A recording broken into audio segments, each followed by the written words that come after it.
Fascist Sheikh হাসিনার ১৫ বছর দীর্ঘ শাসন আমলে ভারত সরকার তার সাথে বিশেষ সম্পর্ক বজায় রেখে বাংলাদেশের গণতন্ত্রকামী মানুষের প্রতি কি কি অন্যায় আচরণ করেছে তেমন 10টা উল্লেখযোগ্য পয়েন্ট আজ আমি আপনাদের সামনে তুলে ধরব। 1 নাম্বার, হাসিনার আমলে ভারত এবং বাংলাদেশ সম্পর্ক ইতিহাসের সবচেয়ে খারাপ অবস্থায় পতিত হয়েছিল, যেখানে বাংলাদেশের স্বার্থ বলে কোনো কিছুর অস্তিত্ব ছিল না। শুধুমাত্র অবৈধভাবে ক্ষমতায় টিকে থাকার বিনিময়ে খুনি হাসিনা বাংলাদেশের সকল স্বার্থ বিসর্জন দিয়ে একতরফাভাবে সবকিছু ইন্ডিয়াকে দিয়ে দিয়েছিল। 2 নাম্বার, বাংলাদেশের জাতীয় সংসদের নির্বাচন সহ সকল ধরনের স্থানীয় সরকার নির্বাচন ব্যবস্থা ধ্বংস করে শেখ হাসিনা ভয়ঙ্কর স্বৈরতান্ত্রিক একদলীয় ফ্যাসিস্ট শাসন ব্যবস্থা চালু করেছিল। সেই ব্যবস্থাকে ইন্ডিয়া প্রতিবেশী দেশের আভ্যন্তরীণ বিষয় বলে প্রশ্রয় দিয়েছে এবং গণতান্ত্রিক এবং মুক্ত বিশ্বকে এমন অপরাধমূলক আচরণের বিরুদ্ধে কথা বলতে এবং প্রশ্ন তুলতে বাধা দিয়েছে। 3 নাম্বার পয়েন্ট, দমন পীড়নের মাধ্যমে ছলে বলে কৌশলে বিরোধী দলের অংশগ্রহণের সুযোগ নিঃশেষ এবং নিশ্চিহ্ন করা হয়েছিল।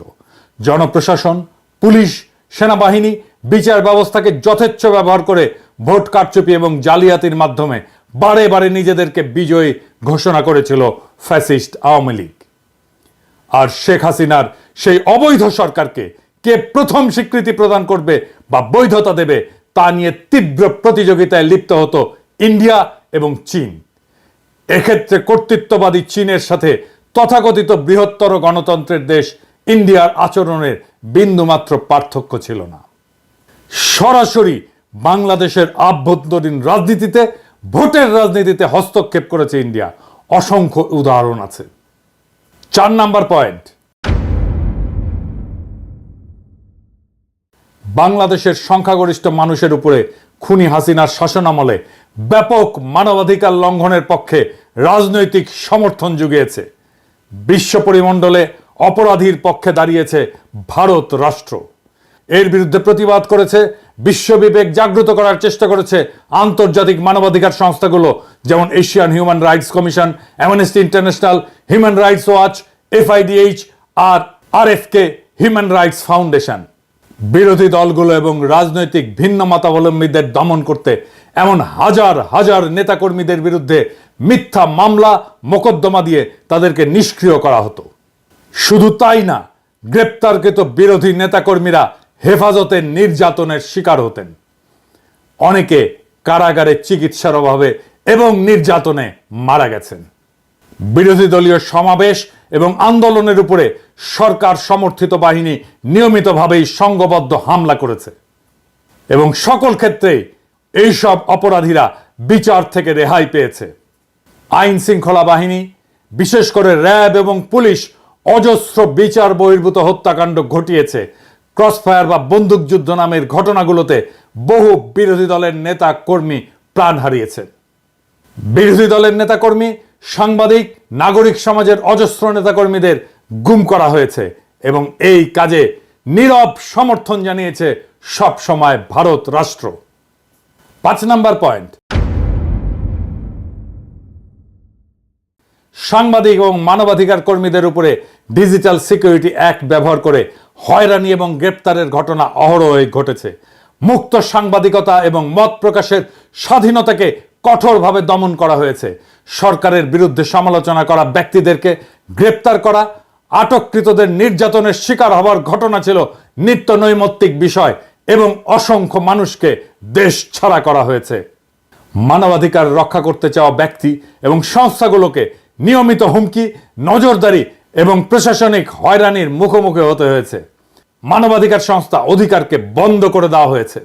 শুধু রাজনৈতিক সমর্থনই না, খুনি হাসিনা সরকারের এমন সকল ধরনের অপরাধমূলক কর্মকাণ্ডে সার্বিক সহায়তা করে গোয়েন্দা তথ্য জুগিয়ে এবং নির্যাতনের নানান কৌশল শিখিয়ে প্রশিক্ষণ দিয়েছে ভারতীয় কর্তৃপক্ষ। এখনো বাংলাদেশের বাহিনীগুলোর মধ্যে ভারতীয় অফিসারেরা প্রশিক্ষক হিসেবে আছে বলে অসমর্থিত সূত্রে জানা যাচ্ছে। অন্তত 2 জনের পার্টিকুলার আমি পেয়েছি, ভেরিফাই করছি। বাংলাদেশের রাজনৈতিক কর্মী, রাজনৈতিক নেতা, এমনকি বাংলাদেশের আদালতের সাক্ষ্যকে আদালতের সামনে থেকে ছিনতাই করে গুম করে নিয়ে তাদেরকে ভারতে পাচার করা হয়েছে। বিএনপি নেতা সালাউদ্দিন সাহেবকে বাসা থেকে গ্রেপ্তারের পরে তাকে ভারতের সিমলায় পাওয়া যায়। মৌলানা সাঈদীর মামলায় আদালতের সামনে থেকে সাক্ষীকে ছিনতাই করে তাকে ভারতের জেলে ঢোকানো হয়। 6 নাম্বার পয়েন্ট, ফারাক্কা চুক্তি মোতাবেক বাংলাদেশকে যে পরিমাণে পানি দেওয়ার কথা সেই পানি পাওয়া যায়নি। শুধু তাই না, তিস্তা সহ একটা নদীরও পানি চুক্তি সম্পন্ন করা হয়নি। ইন্ডিয়া থেকে আসা সব কয়টি অভিন্ন আন্তর্জাতিক নদীতে বাঁধ দিয়ে পানি প্রবাহ আটকে ফেলেছে ভারত। সেদেশের অভ্যন্তরে বাঁধ নির্মাণের ফলে বাংলাদেশের নদীগুলো সব গেছে মরে।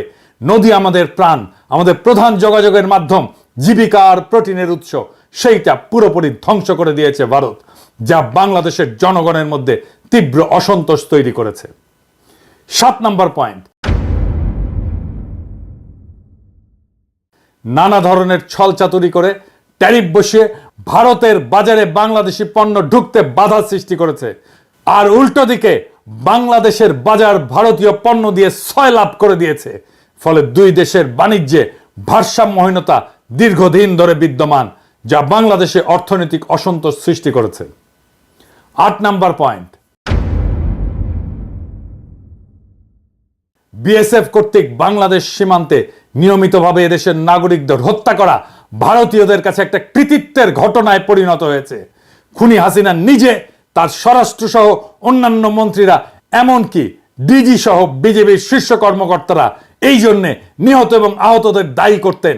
নির্লজ্জ এই সমস্ত দালালদের কে বুঝাবে যে অবৈধভাবে সীমান্ত পাড়ি দেওয়ার অপরাধে একজন মানুষকে বিনা বিচারে মৃত্যুদণ্ডে দণ্ডিত করা যায় না। ইন্ডিয়ার এমন সকল ভয়াবহ অমানবিক আচরণ তাদের প্রতি বাংলাদেশের মানুষের ঘৃণা আকাশস্পর্শী করেছে এবং প্রতিরোধের স্পৃহা গড়ে উঠেছে। তাদের আসাম রাজ্যের এনআরসি কার্যক্রম শেষে ভারত সরকার খুবই অন্যায্য এবং অন্যায়ভাবে সেখানে বাংলাদেশ থেকে অভিবাসী যাওয়ার অভিযোগ তুলে দোষারোপ এবং চাপ সৃষ্টি করেছে। শুধু তাই না, বিজেপির প্রধান নেতা অমিত শাহ বাংলাদেশিদেরকে উই পোকার সাথে তুলনা করেছে এবং বাংলাদেশিদেরকে উল্টো করে ঝুলিয়ে রাখার কথা বলেছে। 9 নাম্বার পয়েন্ট, শুরু থেকেই ইন্ডিয়া রোহিঙ্গা গণহত্যাকারীদের পক্ষ অবলম্বন করেছে। একজন রোহিঙ্গা শরণার্থীকে তারা ভারতীয় সীমানায় ঢুকতে বা আশ্রয় নিতে দেয়নি এবং রোহিঙ্গাদের খালি করে দেওয়ার পরে ওই জায়গায় গিয়ে ভারত তার সমস্ত ব্যবসাপাতি নিয়ে বসিয়েছে। ব্যবসা বাণিজ্য চলছে তুমুলভাবে। রোহিঙ্গা সমস্যায় ভারত সবসময় মায়ানমারের পক্ষে এবং বাংলাদেশ বিরোধী বৈরী ভূমিকায় অবতীর্ণ হয়েছে। 10 নাম্বার, খুনি হাসিনার অবৈধ সরকারকে ক্ষমতায় বসিয়ে রেখে ইন্ডিয়া তাদের জন্য সুবিধাজনক শর্ত জুড়ে দিয়ে বাংলাদেশের স্বার্থবিরোধী অজস্র চুক্তি স্বাক্ষর করিয়ে রেখেছে। বাংলাদেশের স্বার্থবিরোধী এমন সব চুক্তিতে ভারতের পক্ষে লাভ এবং সুবিধাজনক শর্ত লিপিবদ্ধ করা হয়েছে।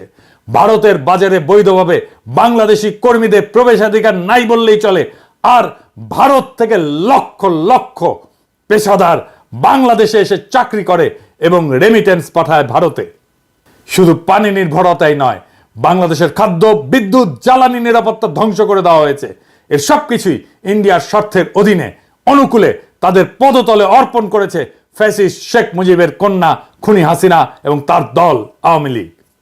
এই সব কিছু মিলিয়ে ইন্ডিয়ার অন্যায় এবং অন্যায্য আচরণের অজস্র ঘটনা এবং অভিযোগ বিভিন্ন জাতীয় এবং আন্তর্জাতিক সংস্থা এবং বিশেষজ্ঞদের পর্যবেক্ষণে উঠে এসেছে, যে কারণে বাংলাদেশের উন্নয়ন, গণতন্ত্র, মানবাধিকার পরিস্থিতি নিয়ে সর্বমহলে উদ্বেগ সৃষ্টি হয়েছিল।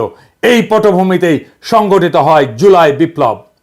জুলাই বিপ্লবের লক্ষ্য ছিল হাসিনার উৎখাত শুধু নয়, বাংলাদেশে ভারতীয় আধিপত্যবাদের অবসান এবং রাষ্ট্রকে নতুনভাবে পুনর্গঠন করা। রক্তাক্ত জুলাই গণ অভ্যুত্থানের পর বাংলাদেশের মানুষ শুধু শেখ হাসিনার ফ্যাসিবাদী শাসনের কবল থেকে মুক্তিই পায়নি, একই সঙ্গে স্বাধীনতার স্বাদ গ্রহণ করেছে। তার কারণ জগদ্দল পাথরের মতো চেপে বসা একটা ফ্যাসিবাদী দানবীয় সরকার বাংলাদেশের মানুষের জীবন বিপন্ন করে ক্ষমতা কুক্ষিগত করে টিকে থাকতে পারছিল, তার প্রধান কারণ হাসিনাকে ইন্ডিয়ার সর্বাত্মক সমর্থন এবং সহযোগিতা। এই সত্য যারা অস্বীকার করে তারা বাংলাদেশের শত্রু। বাংলাদেশের স্বার্থ, স্বাধীনতা এবং মর্যাদাকে গুড়িয়ে দিয়ে শেখ হাসিনা কার্যত আমাদেরকে ইন্ডিয়ার উপনিবেশ বানিয়ে রেখেছিল। বাংলাদেশের প্রত্যেকটি মানুষের কাছে এই সত্য এতই স্পষ্ট ছিল যে শেখ হাসিনার পলায়নের পর বাংলাদেশের মানুষের সামনে ইন্ডিয়া প্রশ্নে একটা অভূতপূর্ব জাতীয় ঐক্যমতের আবির্ভাব ঘটেছে। সফল গণ অভ্যুত্থান সম্পন্ন হওয়ার পরপরই আগস্ট মাসের শেষ ভাগে উজানে পানি ছেড়ে দিয়ে বাংলাদেশের একটি অংশ প্লাবিত করে বিপ্লব পরবর্তী মুহূর্তে একটা বিপর্যস্ত অবস্থার মধ্যে ঠেলে দিয়েছিল ইন্ডিয়া। সেই ঘটনায় আমাদের জাতীয় ঐক্যমত আরো শক্তিশালী এবং আরো দৃঢ় হয়েছে। আমরা ইস্পাত দৃঢ় গণপ্রতিরক্ষার অভিষেক ঘটতে দেখেছি। সেই কঠিন সময় 15 বছরের যাবতীয় জুলুম, নির্যাতন এবং নিপীড়নে লিপ্তদের প্রভু সম সহযোগীর প্রতি সৃষ্ট ন্যায়সঙ্গত ক্ষোভের আগ্নেয়গিরি চাপা দিয়ে বাংলাদেশের মানুষ দুর্যোগগ্রস্ত সকল সম্প্রদায়ের নাগরিকদের নিরাপত্তার স্বার্থকে প্রাধান্য দিয়ে সকলে এক কাতারে জড়ো হয়েছিল। ইন্ডিয়ার যাবতীয় প্রোপাগান্ডা এদেশের সংখ্যালঘু হিন্দু সম্প্রদায়কে নিয়ে তাদের জঘন্য মিথ্যাচার, বিদ্বেষমূলক বানোয়াট প্রচারণা, অভাবনীয় সংযম, প্রজ্ঞা এবং দূরদর্শিতা দিয়ে বাংলাদেশিরা মোকাবেলা করেছে। বিপ্লব পরবর্তী বাংলাদেশের এই অভাবনীয় জাতীয় ঐক্য এবং তা থেকে সৃষ্ট শক্তিকে দুর্বল করতে ইন্ডিয়া বিপুল বিক্রমে বাংলাদেশের বিরুদ্ধে মাইনরিটি কার্ড বা সংখ্যালঘু কার্ড খেলতে শুরু করেছে।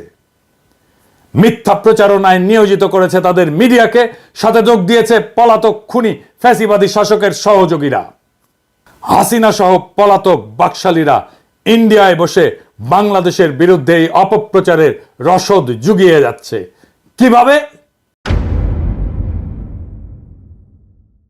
ইন্ডিয়া দৃশ্যত তার সমস্ত রাষ্ট্রশক্তিকে এই কাজে নিয়োজিত করেছে। বাংলাদেশে ক্রমাগত অস্থিতিশীলতা তৈরি, একটা বিশৃঙ্খল পরিস্থিতি সৃষ্টি, এখানে সংখ্যালঘু হিন্দুদের নিরাপত্তা এবং হুমকির অতিরঞ্জিত মিথ্যা বয়ান দিয়ে তারা বাংলাদেশকে মনস্তাত্ত্বিকভাবে দুর্বল করার একটা রণকৌশল গ্রহণ করেছে।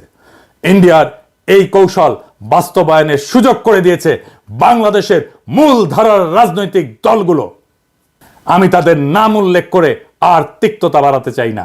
গত 15 বছরের ফ্যাসিবাদী শাসনের মাধ্যমে ইন্ডিয়ার উপনিবেশ বানিয়ে বাংলাদেশে রাজত্ব করার যে ব্যবস্থা তারা করেছিল, জুলাই অভ্যুত্থান এবং বিপ্লব পরবর্তীতে তাকে চিরতরে বিদায় জানানোর জন্য বাংলাদেশের রাজনৈতিক দলগুলোর উচিত ছিল সবাই মিলে বাংলাদেশের পররাষ্ট্রনীতি, জাতীয় নিরাপত্তার প্রশ্নে ন্যাশনাল চার্টার বা জাতীয় সনদ তৈরি করে তা ঘোষণা করা। তারা সেই কাজ করতে চূড়ান্তভাবে ব্যর্থ হয়েছে। এই ব্যর্থতা বাংলাদেশের সকল রাজনৈতিক দল এবং রাজনৈতিক নেতাদের। এই কাজ যেটাকে বলে ফ্যাসিলিটেট করা, সেটা করতেও প্রফেসর ইউনূসের সরকার চরমভাবে ব্যর্থ হয়েছে। গণপ্রতিরক্ষার নীতি গ্রহণ করে সম্মিলিতভাবে জাতীয় ঐক্যের এক নতুন অবস্থান সৃষ্টি করা উচিত ছিল বিপ্লবের পরেই। বাংলাদেশের এই অভাবনীয় জাতীয় ঐক্যকে সংহত না করে তারা শুরু করেছে অনুগ্রহ লাভের সেই পুরনো দেন দরবার, তথাকথিত বন্ধুত্ব রক্ষার প্রচেষ্টা, শক্ত অবস্থান গ্রহণের দুর্বলতা, ইন্ডিয়া প্রশ্নে দৃশ্যমান বিভক্তি প্রকাশের কারণে শত্রুপক্ষ আজ আবার পুরনো কায়দায় বাংলাদেশকে কোণঠাসা করার হীন চেষ্টায় সর্বশক্তি প্রয়োগ করে বিজয়ী জনতার উপরে ঝাঁপিয়ে পড়েছে। কিন্তু ভারত কেন এই সুযোগটা পেল? ইন্ডিয়া একটা মিথ্যা প্রচারণার পাশাপাশি যুদ্ধংদেহী মনোভাব প্রদর্শনের জন্য তার সমস্ত রাজনৈতিক দল, কংগ্রেস, তৃণমূল সহ এমনকি তাদের কমিউনিস্ট পার্টিগুলো সহ সকল প্রতিষ্ঠানকে একত্রিত করতে পারলেও বাংলাদেশের সকল ফ্যাসি বিরোধী রাজনৈতিক দল শক্তি একটা জায়গায় পৌঁছাতে পারেনি। এই দুর্বলতাই প্রিয় মাতৃভূমিকে আবার ইন্ডিয়ার মতো হিংস্র নেকড়ের হুমকির মুখে ঠেলে দিয়েছে। এই ব্যর্থতা বাংলাদেশের সকল রাজনৈতিক দলের। আর উল্টো তারাই আমাদেরকে দোষারোপ করে ঐক্য বিনষ্টের। কি তামাশা! ইন্ডিয়া প্রশ্নের লুকোচুরি, দ্বিধা ও পুরনো নতজানু নীতি যতদিন বজায় থাকবে ততদিন ইন্ডিয়ার সেই আগ্রাসী আচরণ মোকাবেলা করা যাবে না। আর এই সুযোগ নিয়ে বাংলাদেশের উপরে শত্রু তার আধিপত্য বজায় রাখতে চাইবে। ইন্ডিয়া তার বৈশ্বিক প্রভাব খাটিয়ে মনস্তাত্ত্বিক যুদ্ধ পরিচালনার জন্য মিথ্যা প্রপাগান্ডা এবং সংখ্যালঘু সম্প্রদায়কে অব্যাহতভাবে ব্যবহার করে যাবে। বাংলাদেশকে তার কলোনির মতো করে ফিরে পেতে চাইবে আবারও। হাসিনাকে ক্ষমতায় রেখে বাংলাদেশ থেকে যে অসম, অন্যায্য এবং একপাক্ষিক সুবিধাগুলো ইন্ডিয়া কুক্ষিগত করেছিল তার সবকিছু বজায় রাখার পন্থা হিসেবে একটা বৈরী পরিবেশ এবং যুদ্ধনীতি বজায় রাখবে ইন্ডিয়া, এইটা লিখে রাখতে পারেন। যারা ভারতের অনুগ্রহ লাভের ইঁদুর দৌড়ে লিপ্ত হলো তারাই বাংলাদেশের সবচেয়ে র্যাডিক্যাল অ্যান্টি ইন্ডিয়ান ফোর্সকে কোণঠাসা করার মিশনে নেমেছে। আপনারা দেখেছেন কিভাবে তারা ভারত প্রশ্নে নতজানু নীতি নিয়েছিল। আমি সেই সব স্মরণ করিয়ে দিয়ে আর তিক্ততা বাড়াতে চাই না। মনে রাখবেন, আমি ইলিয়াস বাংলাদেশের ব্যাপক মানুষের সমর্থনে বৃহৎ রাজনৈতিক দলগুলোর মুখোমুখি দাঁড়িয়ে একরোখা বিরোধিতা করে যাওয়াতেই ভারত প্রশ্নে সবার সুর পাল্টাচ্ছে। সরকারি শুধু না, রাজনৈতিক দলগুলো ভারত প্রশ্নে অনেক বেশি স্বচ্ছ এবং শক্ত ভূমিকা নিচ্ছে, আলহামদুলিল্লাহ। ভারতের এই যুদ্ধের কৌশল এবং অভিষ্ট লক্ষ্য যদি আমরা বুঝতে অক্ষম হই, বাংলাদেশের রাজনৈতিক দলগুলো যদি তাদের ক্ষমতায় আসার অসুস্থ প্রতিযোগিতায় ভারতের আশীর্বাদ পাওয়াকে দেশের স্বার্থ রক্ষার চেয়ে বেশি গুরুত্বপূর্ণ মনে করে, তাহলে হাজার হাজার তরুণের তাজা রক্তের বিনিময়ে অর্জন করা প্রিয় মাতৃভূমির দ্বিতীয় স্বাধীনতা আবারও বিসর্জন দিতে হতে পারে। তাহলে আমাদেরকে আবারও পরাধীনতা বরণ করতে হবে। হাসিনার চেয়েও খারাপ আরেকটি অপশাসকের কাছে আমাদের জীবন, স্বাধীনতা ও ইজ্জত বন্ধক রাখতে বাধ্য হতে হবে। আমরা তা চাই না, আমরা কোনোদিন তা হতে দেব না। আমরা অবশ্যই তা প্রতিরোধ করব জীবন দিয়ে হলেও। বাংলাদেশ শুধু একটা ভূখণ্ড না, এটি একটি জ্বলন্ত আদর্শ, একটা সংগ্রামের প্রতীক। হাজার হাজার ছাত্র জনতার রক্তের বিনিময়ে অর্জিত এই মুক্ত মাতৃভূমি আমরা কারো পদতলে সমর্পণ করব না। দেশবাসীকে আহ্বান জানিয়ে বলতে চাই, গণ অভ্যুত্থান এবং জুলাই বিপ্লবে অংশগ্রহণকারী সকল রাজনৈতিক দল, ছাত্র জনতার সংস্থাগুলো একসাথে বসে ভবিষ্যতের জন্য এদেশের বৈষম্য বিরোধী উন্নয়নের নীতি কৌশল নির্ধারণ, অভিন্ন পররাষ্ট্রনীতি, প্রতিরক্ষা নীতি প্রণয়ন করতে হবে। এটাই হবে আমাদের ঐক্যের ভিত্তি। দেশবাসীকে আহ্বান জানিয়ে বলতে চাই, গণ অভ্যুত্থান এবং জুলাই বিপ্লবে অংশগ্রহণকারী সকল রাজনৈতিক দল এবং ছাত্র জনতার সংস্থাগুলো বসে 3টা সনদ লিখতে হবে। কি কি? উন্নয়নের নীতি, পররাষ্ট্রনীতি, প্রতিরক্ষা নীতি। এই 3টাই হবে আমাদের ঐক্যের ভিত্তি। ঐক্য নষ্ট করতেছি বলে যারা চিল্লান, দেখি এইটা করতে পারেন কিনা, এটা করার হিম্মত হয় কিনা। যদি চান এটা লিখে দিতেও পারি। ঐক্য ঐক্য করে চিল্লান, কার ভিত্তিতে ঐক্য, কেন ঐক্য, সেটা ক্লিয়ার করে বলতে হবে। আর এইবার মেহেরবানি করে লড়াইয়ের সব স্টেক হোল্ডারদেরকে সম্পৃক্ত করবেন এই 3টা নীতি লেখার জন্য। এই 3টা নীতি বা 3টা সনদ লেখার জন্য জাতীয় ঐক্য তখনই সম্ভব হবে যখন একটা লিখিত বা অলিখিত চুক্তি বা সনদ বা চার্টার থাকে। নবী করিম পিস বি আপন হিম একটা চার্টার করছিলেন, মদিনা সনদ।